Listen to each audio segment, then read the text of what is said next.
reduced to rubble, the aftermath and the investigation of a fire that destroyed multiple homes. Wildfires threaten more Saskatchewan communities, hundreds evacuated, many more on standby. And checking out Saskatoon's downtown retail climate, what the closure of 2 major stores means for the landscape. This is CTV News with Chantel Saunders.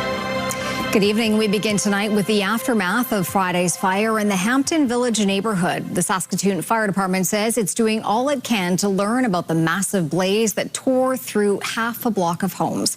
As Keenan Sorokon reports, the sheer destruction is making it difficult for investigators to pinpoint a cause.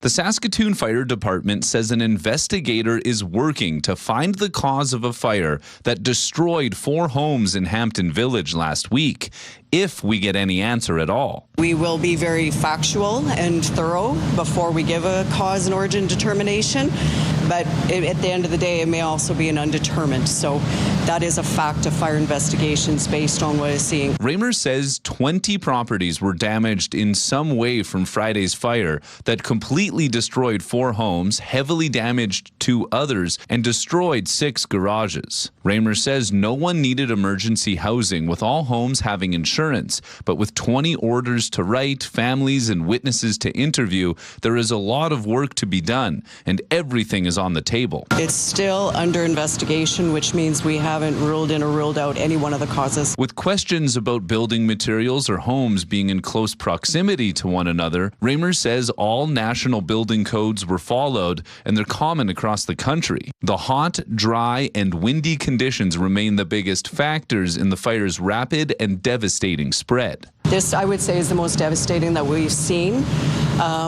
just based on the number of structures throughout the block. With plenty of attention across the city on this fire, Raymer is staying out of the way. She says she doesn't want to lead the investigator or have him feeling pressured. She also said the investigator isn't working to find a cause as soon as possible, but as soon as practical. Keenan Sorokon, CTV News, Saskatoon. Workers at a local Saskatoon restaurant are among those displaced by Friday's fire. CTV's Laura Woodward now on the community coming together to help those impacted. 4 homes on Geary Crescent destroyed in Friday's fire. This is a devastating loss for these families. 4 houses, it's never a good thing. Our hearts go out to the families that have lost the properties. 4 employees of the India Curry House were living in one of the houses destroyed. The restaurant owner says 2 of the workers escaped with only the clothes on their back, running from the fire without even wearing shoes. They gave me a video call, but they were all crying. Everybody was crying because they lost their passports and everything. And not just that, documents and jewelry and valuables are apart from the memories, right, which they accumulated in that house for the last 2 years. Kapil Jaggi says the workers didn't have tenant insurance. He created a GoFundMe campaign to help them replace essential belongings and find long-term housing. What happened on Friday in Hampton Village was something that I've never seen in my 14 years on City Council. Councillor Troy Davies says through the tragedy, there's light, seeing the community come together, neighbors and businesses stepping up to support the families as they begin rebuilding their lives. Truly inspiring to see immediately, local businesses were stepping up, offering free food for all those families that were affected, and, just general people reaching out saying, how can I help? How can I help? How can I help? And, there's GoFundMe's going. And so that was pretty much instant. And that's just the DNA of Saskatoon. Laura Woodward, CTV News, Saskatoon. 2 homes in Warman were destroyed and several others damaged after a fire on Friday evening. According to Warman Fire Rescue, crews were called to Redwood Crescent shortly after 6 p.m., where 2 homes were engulfed in flames. Additional crews from Martinsville, Osler, and Dalmany were called in to assist. According to Warman Fire Rescue, everyone was able to get out of the homes unharmed. The fire is not considered suspicious. A fire at a house in the Mount Royal neighborhood was the result of arson. Firefighters were called to the 400 block of Avenue S North at about 4 o'clock this morning. They arrived to find smoke coming from a main floor window. Everyone was able to escape safely. The investigation has found that the fire was deliberately set in two places, a bedroom and a back landing. Damage is estimated to be $50,000. The fire has been handed to police investigators to look into the arson. Now to the wildfire situation in Saskatchewan. Two uncontained fires are burning actively, threatening communities. Hallie Mandrick on those forced from their homes, while others are on standby. One RM is under evacuation orders, while others are on standby waiting for updates as wildfires threaten a number of Saskatchewan communities. Well, it's everyone south of Shellbrook that's evacuated for now, and the hamlet of Holbein is on alert. SPSA is going to let us know if the fire gets too close, and then we will action that evacuation. About 130 people have been evacuated from the RM of Shellbrook after a notice was posted on Friday evening. While the town of Shellbrook is not currently under an evacuation notice, the community's Elks Hall is currently serving as a check-in center for those to the south who had to leave their homes. As much of the province was under an extreme heat warning last week, one expert says recent weather conditions have not helped the situation. The higher the temperature, the lower the humidity, the more fires tend to start acting more, aggressive. You throw in some wind there, and you've got yourself a very bad combination. The blaze impacting the Shellbrook area is called the Lobstick Fire, and it's one of two significant uncontained fires currently threatening Saskatchewan communities. The second being the Cayford Fire, which has resulted in evacuations in the eastern part of the province and into Manitoba. We're not predicting the fire to, impact any other communities other than perhaps smoke. So depending on the wind conditions, the smoke might affect surrounding communities. But we established a line on the north side, so we'll continue to bolster that and make sure that our line holds. Lang says, while some of southern Saskatchewan is seeing precipitation, much of the next month is not expected to offer reprieve as wildfire season settles into the province. The forecast for the month of June has a better probability across the entire province that it's going to be warmer than average. So I think people should buckle up for that and just know what to expect, that it is coming. Hallie Mandrick, CTV News, Saskatoon. With the one-year anniversary of the Denair Beach wildfire devastation tomorrow and another active wildfire season underway, the NDP is calling on the provincial government to release an independent review of the 2025 wildfire response. Consulting firm MNP was selected last October to conduct the review, which was originally expected to be completed before the 2026 wildfire season.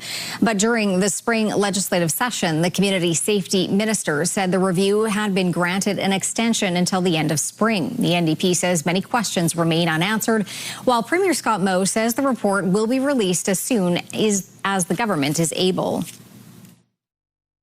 We have serious questions about the fire response. We have serious questions about the communications coming from SPSA, from Red Cross, the financial supports, insurance issues. The list just goes on and on. We'll release a report as soon as we're able,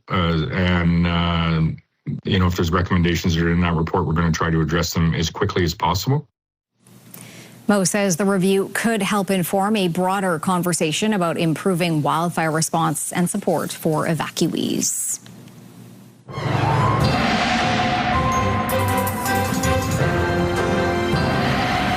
Well, Jeff, Mother Nature brought some much-needed rain to parts of the province today, but not all areas. Not all areas, but we are keeping our eye on this rather robust low-pressure area that we can see sort of down towards the corners of Alberta, Saskatchewan, and Montana. And as you can see, it's, on the backhand side is really impacting parts of central Saskatchewan, including Saskatoon. We had some rain earlier today, and that was true of points north as well. But the majority of the precipitation is happening in Alberta, and there are some rainfall warnings in effect for Wild Rose Country, and we'll talk about all of this precipitation later on. RCMP issued a dangerous person alert for an active shooter in Pelican Narrows. The alert was issued this afternoon, with RCMP saying the shooter was at a health clinic. He was on foot and dressed in black with a face covering. Police were telling people in the community and surrounding areas to find a safe place to be and lock the doors, and if they see the suspect, not to approach them. It's believed a medical issue was responsible for a crash that saw a truck slam into a house. Police say they were called yesterday morning at about 10 o'clock to the 2500 block of Wiggins Avenue, where the vehicle struck the home. Prior to that, the truck had crashed into a parked vehicle and a garage nearby on Ewart Avenue. The driver was treated at the scene by paramedics. A poverty report card created by Food Banks Canada gave the country a D+ grade. Saskatchewan received the same grade. McFavel on the struggles people in our province are facing to put food on their tables.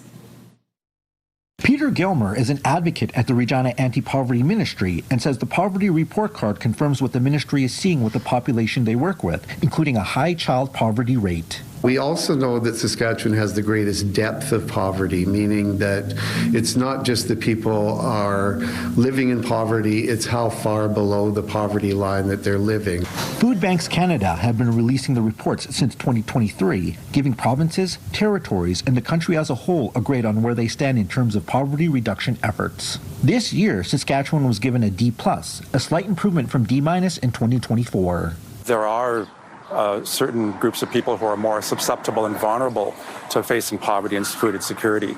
However, we are seeing many people with full-time work as well who are contending with the rising costs of living because their wages aren't rising fast enough. According to their data, 42% of Saskatchewan people feel worse off compared to last year. 36% spend more than a third of their income on housing. 59% of government support recipients say rates are insufficient to keep up with the cost of living. And 26.7% live in households experiencing food insecurity. Gilmer says some sort of rent control could assist people from having to choose between food or a roof over their head. People shouldn't be spending more than 30% of their income on rent, which is a far cry from what we see the majority of people that we're working with who are, as I said, spending 80% of their or more. In addition to introducing basic rent increase guidelines, Food Banks Canada is recommending Saskatchewan introduce a refundable child benefit and index income support to inflation in order to improve its grade. McFavel, CTV News, Regina. It's now been 1 year since Hudson's Bay closed its doors at Midtown, leaving behind an empty space in the heart of downtown Saskatoon. And just a half a block away, Toys R Us is also now vacating a large space. As Carla Shinkaruk tells us, together the two empty storefronts raise questions about the future of downtown retail. Yeah, it's just a big void. This Saskatoon shopper worries about the fate of downtown Saskatoon shopping, with the Bay being gone for a year now. 8 is left, now the Bay's left, Sears at the other end left. So, like, what do you put into these spaces? Another major retail vacancy has emerged with the recent closure of Toys R Us, leaving questions on the minds of many we spoke to. Having a big anchor tenant is really important, I think, to their business plan, and hopefully something comes back soon. It's a wasted space, but nobody's doing anything, but I do miss the Bay. But even with the vacancies, there is still some positive news. Retail spend is still there, if not better. So I feel that the Bay leaving hasn't really impacted like some of those thought that it would. Nelson says economic uncertainty is still a factor, but the buy local message has worked. Plus, the question of what could fill the space is an exciting one. With the Bay not being there, as well as Toys R Us, there's some great opportunity for, some big investment to happen. But a U of S retail expert says finding replacements for the spaces may take time. You're not going to get Home Depot or Costco downtown because of parking. So they're probably going to subdivide the space or find an alternative use. Williams also says store types are changing also. Get used to no department stores. That's a thing. That's a sign of the times. And residents have their own ideas for what could fill the vacancies. What should go in here is an urgent care unit and a unit for people to sleep that don't have anywhere to sleep. Obviously, you could always use a grocery store of some way, shape, or form.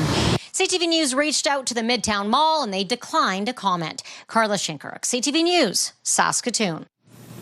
Calls are growing louder to keep the Snowbirds in the air. Donovan Mace on the campaign attempting to keep the Tudor jets flying until their replacements arrive in a few years. Brian Swidrovich organized Saskatoon's Canada Remembers Air Show for more than 20 years. Often flying at the event, the Snowbirds. It's not just at air shows, it's all the other stuff that people, I guess after a while you take it for granted. It's like anything else. Maybe there might not be a next year. His support for the Air Squadron earned him the title Honorary Snowbird. And now he's hoping to give back that support after news the team will be grounded. I'm as concerned about their future as anybody. On May 19th, the federal government announced plans to replace the Snowbirds' current Tudor jets with new aircraft, grounding them at the end of this airshow season until at least the early 2030s. I saw the Snowbirds when I was 10 years old at an air show, and then later on, it became my career. Snowbirds alum Maurice Carmichael believes by not flying, the team is at risk of losing its experience and wants to find an alternative solution to fill the gap. Perhaps reducing to 7 airplane, reducing the length of the show, the complexity of the show, and using some of our partners, making it a true Canadian team approach. The Alumni Association launching a letter-writing campaign to keep the team in the air. The city of Moose Jaw, home of the Snowbirds, has already pledged its support. We just need to, firm that message up that the Snowbirds are ours, they belong to everyone, and we need them to keep going. Swidrovich says every letter counts. Everybody has a story and a memory and about what the team means to them. And I've got lots of them, obviously.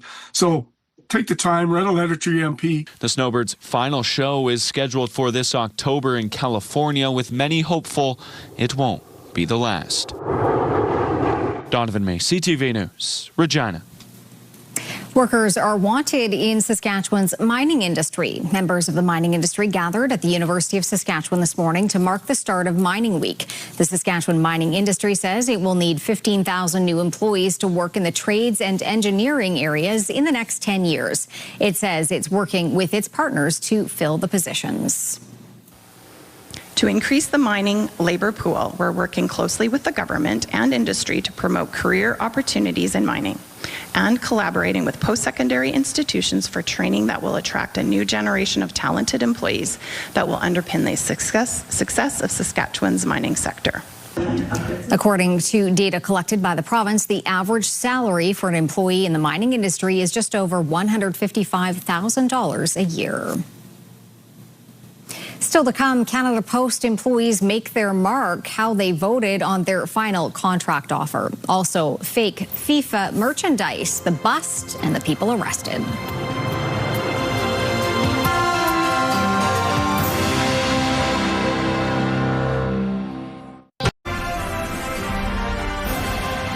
You're watching CTV News live from downtown Saskatoon. Thanks for staying with us. The health of Canada's economy is the subject of hot debate among politicians, with the Conservatives saying Mark Carney has plunged Canada into a, quote, liberal recession. New data Friday confirm we are in what's called a technical recession. But as Abigail Beeman reports, some economists are downplaying the significance of 2 consecutive quarters of falling GDP. My work is done. Mark Carney tries his hand at a home building site, but wasn't taking questions about a recession. After Statistics Canada reported Friday, Canada's economy contracted slightly for 2 straight quarters. Not from journalists nor opposition in the House of Commons. While Canadians are starving, losing their jobs and missing mortgage payments, and Mark Carney has created the only G7 economy in a recession, he is hiding from accountability, leaving other ministers to answer. Canada is the most integrated country in the world with the United States. They have declared a trade war on us. This side of the House understands that. We will control what we can control. The leader of the opposition should stop running down Canada and join us. It's the Liberal Prime Minister that's running down our economy and then running away from accountability for it. Where is he anyway? Conservatives are calling for an emergency debate on the recession, as Liberals don't seem to all be on the same page in terms of messaging. I do know that people in my riding are hurting.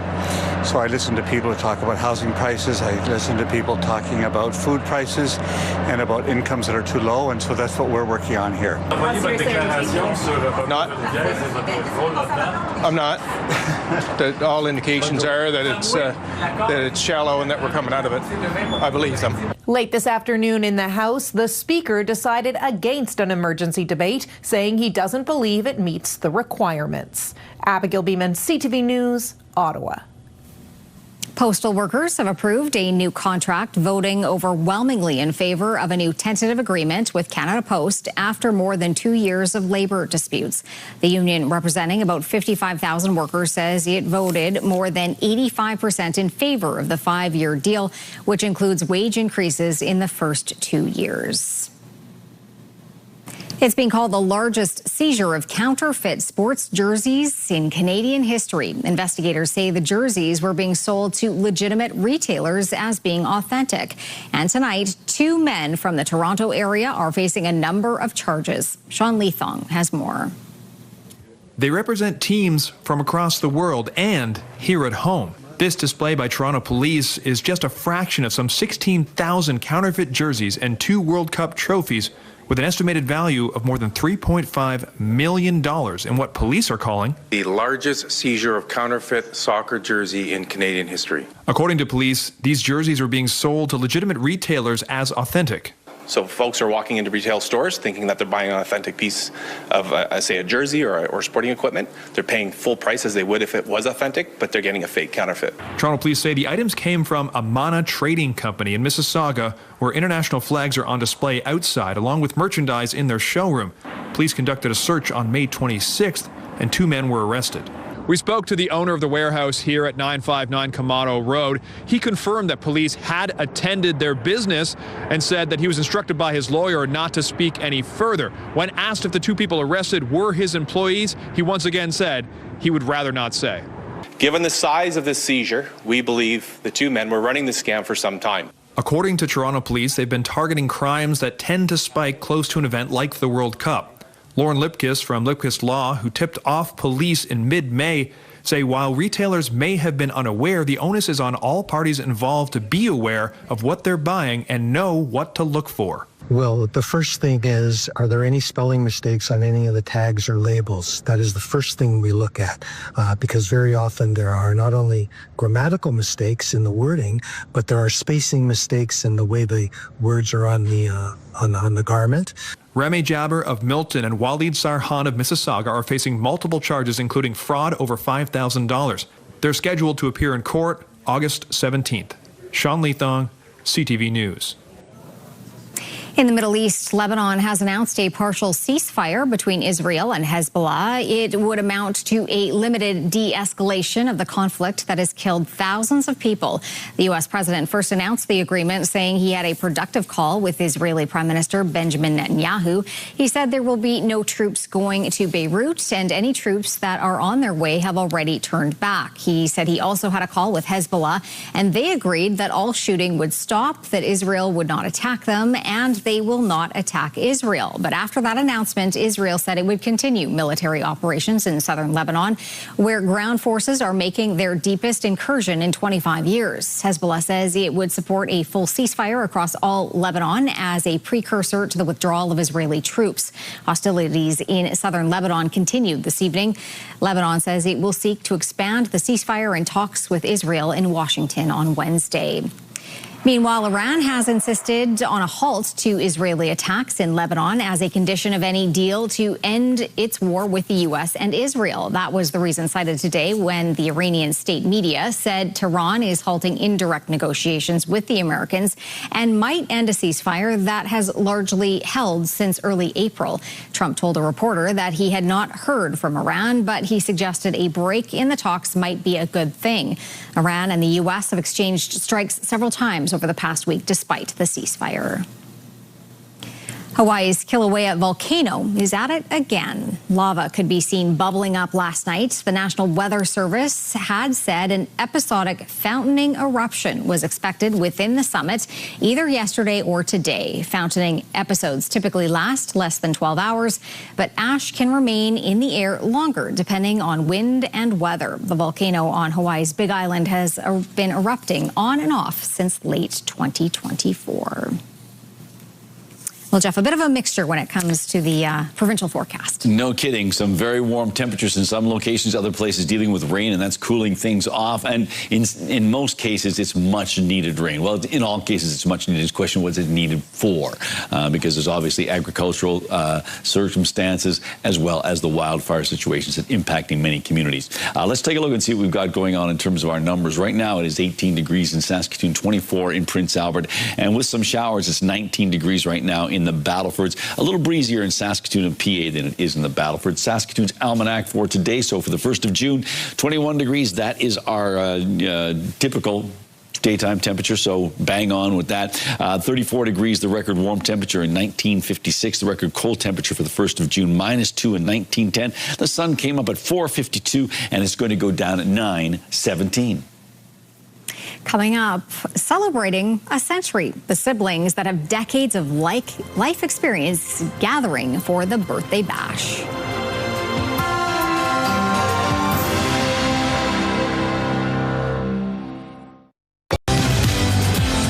Wildfire readiness, the economy, and a busy summer. We've heard from the Premier Tuesday on your mornings. Time to hear from the leader of the official opposition. We'll see you then. All right, we'll take a look through the live lens of Skycam. Maybe a little something in terms of some rain showers in to the north here. So we'll just have to keep our eye on what's going on with that. But certainly we've had rain throughout the day here and there, and that's true of many parts of the province. We'll take a look at our satellite and radar shot here. Once again, I point out this, I'll call it a robust low that is sort of cycling around, down around Montana, Saskatchewan, and Alberta borders. And of course, on the backhand side, we're seeing a lot of active weather just sweeping through. Now, this isn't going to move all that much. We'll see that on the future cast, but it is going to sort of run itself dry. But before that, it's going to dump a lot of rain, particularly in Alberta. Some places, when all is said and done, could see about 150 millimeters of rain. That's a possibility. So just to recap, looks like the showers have stopped in the Battlefords. 18 degrees in Saskatoon, 24 in Prince Albert, and 19 in the Battlefords. Making our way to our hotspot. That was Nipawin for a second day in a row. Yesterday, very hot, 33 degrees, 31 today, 7 degrees in Maple Creek. And then as we take a look at our larger communities, the temperatures there, 12 degrees in Lloydminster, Swift Current, and Moose Jaw, 13 in Regina, 17 in Yorkton, 18 in Estevan. In central parts of the province, temperatures as hot as 28 degrees in Waskesiu, but it cools off to 16. That is in Wynyard. It's 19 in Meadow Lake, 18 in Kindersley, 20 in Hudson Bay. Up north, single digits for Stony Rapids at 9 degrees, but it warms up to a toasty 27 in Sandy Bay, Island Falls, 25 in the Ronge right now, 14 in Buffalo Narrows and Key Lake. And down south, cooler temperatures because of the rain that's been impacting southern Saskatchewan. 9 degrees right now in Coronach, 10 in Assiniboia, 11 in East End, but it does warm up to 19. That's in Outlook and Leader, as well as in Carlisle. Now on to our future cast. So here's what I'm talking about. You can certainly see that low bullseye sort of down in southwestern Saskatchewan. It just sort of cycles around and it starts to lose some of its oomph. But yes, still expecting a lot of rain to fall in the next 12 hours or more in Alberta. As I mentioned, the rainfall warnings in effect for a big chunk of Alberta, along with some wind warnings, and heat warnings are still in effect for portions of Saskatchewan as we make our way to Prince Albert and points north and into Manitoba. Here we go with our look at tomorrow for the regions. 24 degrees for La Ronge tomorrow. Cooler, though, in Stony Rapids, Buffalo Narrows, and a chance of showers in Key Lake. Possibility of showers in Spearwood at 19. 19 as well in Meadow Lake. 14 in Kindersley. 17 in Rosetown.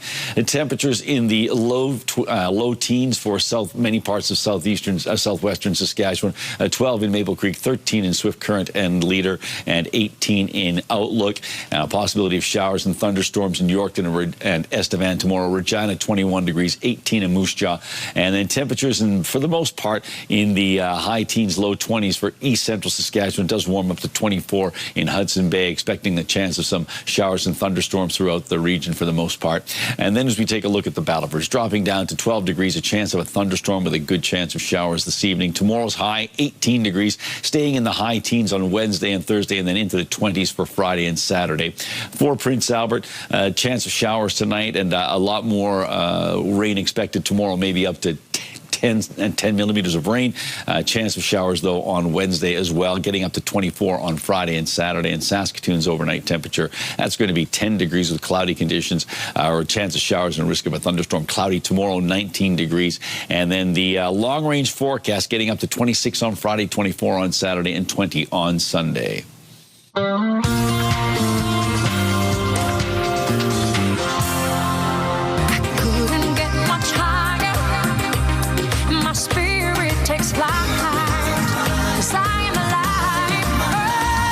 Canadian music superstar Celine Dion is adding 10 additional dates to her comeback run in Paris. The new dates scheduled for May 20th to 27th bring her Paris residency up to 26 performances. The extra shows are due to overwhelming demand. Dion's website says the added concerts will be for previously registered fans who were unable to secure tickets to the originally scheduled performances. Dion announced her return to the stage in April following a prolonged break after being diagnosed with stiff person syndrome, an incurable autoimmune disorder.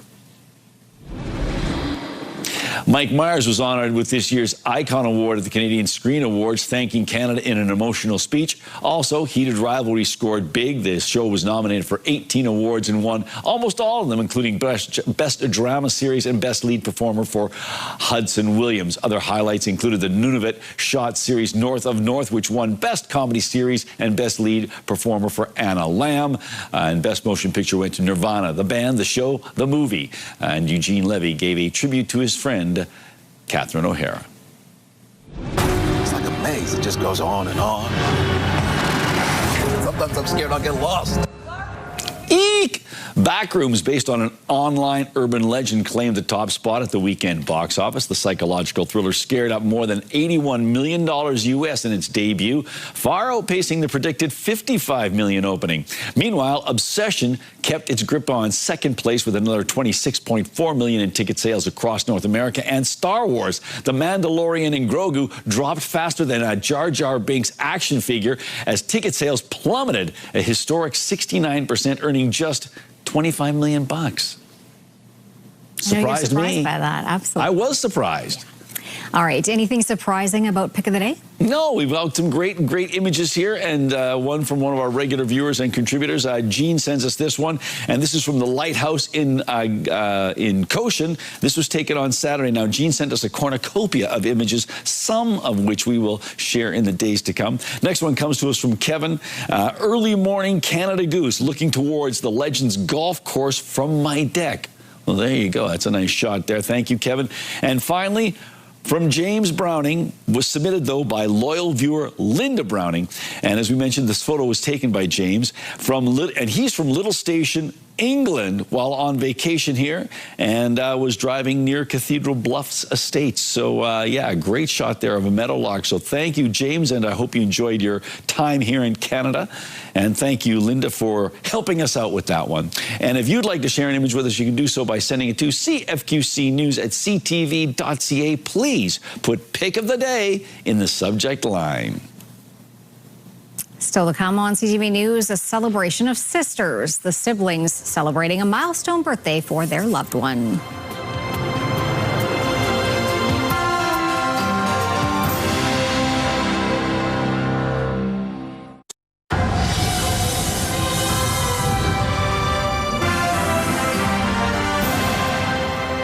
A special celebration over the weekend. A family in southeastern Saskatchewan who knows a thing or two about living a long life. Sierra D'Souza Butts introduces us to a family of sisters, all past 90 years of age, now celebrating another sibling, marking a century. Happy birthday to you. Happy birthday, dear Polly. Polly Everly says she feels far from 100 years old. I'll dance yet. Only I can't see very good, eh? Otherwise, I'm 100 perfectly. Born in Momart, Saskatchewan in 1926, Polly grew up in a family of 7 with 4 sisters and 2 brothers. Now, she's marking a milestone next to 3 of her sisters who are all over the age of 90. We feel old because my sister is the oldest. Not so bad. Sometimes we had pretty good fights, but not so bad. By her side are Babe, Evelyn, and Betty, who are 93, 94, and 96 years old. When branching off to build families of their own, the siblings stayed close to one another, farming in the Kendall and Fillmore areas. They're all there except for my mother. And I happen to be the oldest nephew of the whole bunch. Noel credits his relatives' good health to their love of dancing. They wouldn't miss a dance, and they play instruments and everything else. I think they could still dance if you'd hold them a little bit. Polly told me that it was a shot of whiskey in the evening. The Keller family has now extended to 5 generations, Polly's great-niece saying it's unbelievable to see all 4 sisters together in their 90s. It's sad that, you know, their 2 brothers are gone and their older sister, which was my grandmother, is gone. But I look at my dad now and I keep thinking, geez, does he have those genes in him? Because I'd like him to live to be 100 or older, too. Adding, any opportunity to get together, she will cherish. There we go. Sierra D'Souza Butts, CTV News, Regina. When we come back, the riders get their Grey Cup rings. And later, what had some celebrity anglers reeling earlier today.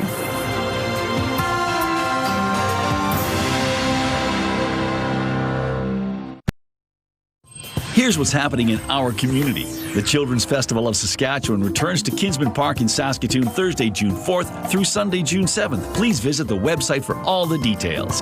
On Sunday, June 7th, you're invited to join the Crohn's disease and ulcerative colitis community for Saskatoon's Gutsy Walk to raise awareness and funds for research programs and advocacy. You can submit your community event by visiting our website, ctvsaskatoon.ca, and clicking on Community Calendar, or scan the QR code on your screen.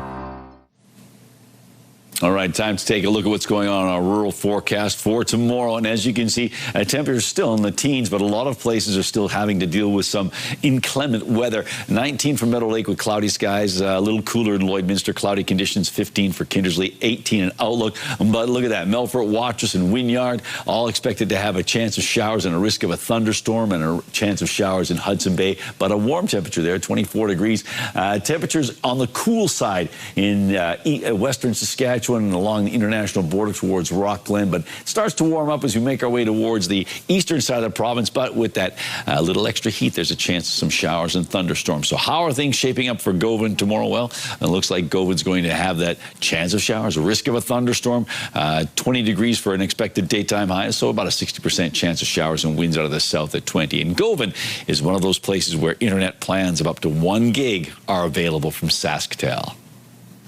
The Saskatchewan Roughriders have unveiled their Grey Cup championship rings. This is the ring that was presented to players, coaches, and staff during a special private ceremony last night.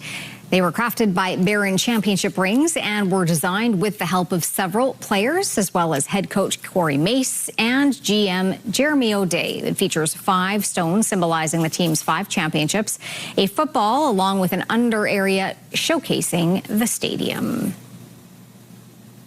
A slow start to the inaugural season under their new team name, the Saskatoon Mamba, heated up on the weekend. Here, wonder who they're going to go to. Tavian Jones opens up and hits for 3. Tavian Jones hit that 3 ball before sealing the game from the foul line, 90-88. The win gives the Mamba its first winning streak, now sitting at 2-4 on the season after a narrow 100-98 victory over Winnipeg Friday night. The Mamba head on the road to face the Vancouver Bandits Saturday, followed by a trip to Calgary against the Surge next week. And after 2 convincing wins in Weyburn to open play on another WCBL season, the Saskatoon Berries played host for a weekend set. That will get into the warning track. Stinson is bobbled in center field. Stinson turns second and heads for third, and he'll get there. And now he's going to continue on for home plate, and he will score. Nick Stinson's inside the park home run was part of a stellar performance, going 4 for 4 at the plate, a stolen base and 2 RBI. Then yesterday, the Berries failed to capitalize on a 6-run third inning, dropping the game 9-8 at home. Up next for the 3-1 Berries is a playoff rematch with the Red Sox tomorrow in Regina. South Korean defense company Hanwha says it will use Canadian Algoma steel to make military vehicles, but there's a catch. Morella Fernandez with those details. That catch is the company would have to win the bid to build Canada's next generation submarine fleet. Hanwha says the military vehicles would be made in Canada by Canadian workers. Our military needs 250 armored vehicles to use in the Arctic. The winner of the contract will be announced by the end of June. Here are the closing numbers for the day. The Canadian dollar is up to 72.26. West Texas Intermediate's up close to $5 to 92.16. Western Canadian Select down over $1 to 71.43. And the TSX lost 34 points today. Those are your business headlines. I'm Morella Fernandez. Coming up, planting the seeds for a world record. Then an annual tradition returns to the water in Saskatchewan.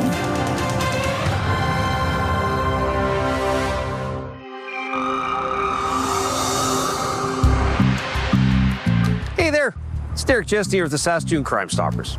This week on Crime Stoppers en masse, we're needing your assistance to identify a suspect in an armed robbery that took place in the 1500 block of Ottawa Drive North on October 25th, 2025, around supper time.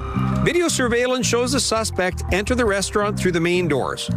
He was wearing a gray Puma bunny hug with dark lettering.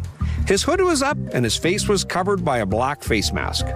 Staff was thrown off as the suspect was posing as a delivery driver and was carrying a red Skip the Dishes bag. After the suspect pointed a gun at staff and demanded money, he jumped over the counter, ripped the cash drawer out of the register before fleeing the scene. Do you have information about this suspect or information about any other crime? If so, please give us a call at 1-800-222-8477, or you can leave a tip online at SaskatoonCrimeStoppers.com. You can also check out our Facebook, Instagram, and our homepage for photos of the suspect and other active crimes within the city. We pay cash rewards of up to $2,000 for information that leads to an arrest. We don't want your name, we just want your assistance. Saskatoon Crime Stoppers, do your part to stop crime in our community.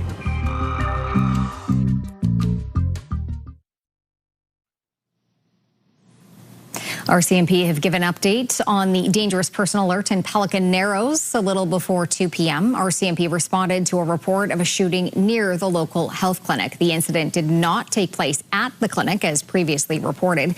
2 people were located injured. 1 person is confirmed dead while the other is seriously injured. The suspect is described as male, wearing all black and a face covering. RCMP are telling people not to approach anyone matching this description and instead call police immediately. Police say the next update will be provided tomorrow morning. All right, a BC man has reached a new world record for tree planting. My goal is to help raise funds to plant around 25 million in the next few years, but not plant them on my own. So I have a team and I work with an organization now to plant those trees. Antoine Moses has planted about 2 million trees in his career, mostly in North America. But last month, he went to Kenya to plant mangroves. And with the support of locals, he planted an incredible 47,460 trees in just 24 hours. That's an average of 32 a minute and was good for his second record. He also holds one for planting 23,060 trees in 24 hours in Alberta 5 years ago. Wow. That is quite the accomplishment. All right, well, a time-honored tradition continued today in Saskatchewan's Lakeland region. Yeah, the tags have been burnt. The ceremonial burning of ineligible prize numbers kicked off the 55th annual Nipawin Great Northern Pike Festival. Today was Provincial Media Day when members of the television, radio, newspaper, and online community helped tag fish in Tobin and Cadet Lakes with potential prize-winning numbers. Our own Jeremy Dodge was one of the anglers taking part.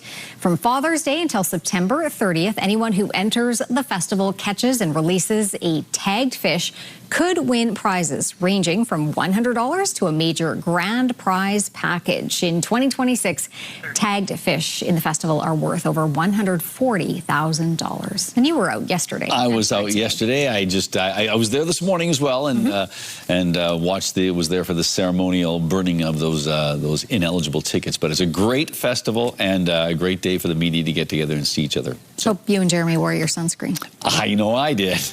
It worked out. Thank you for that advice. Always. Thanks for watching.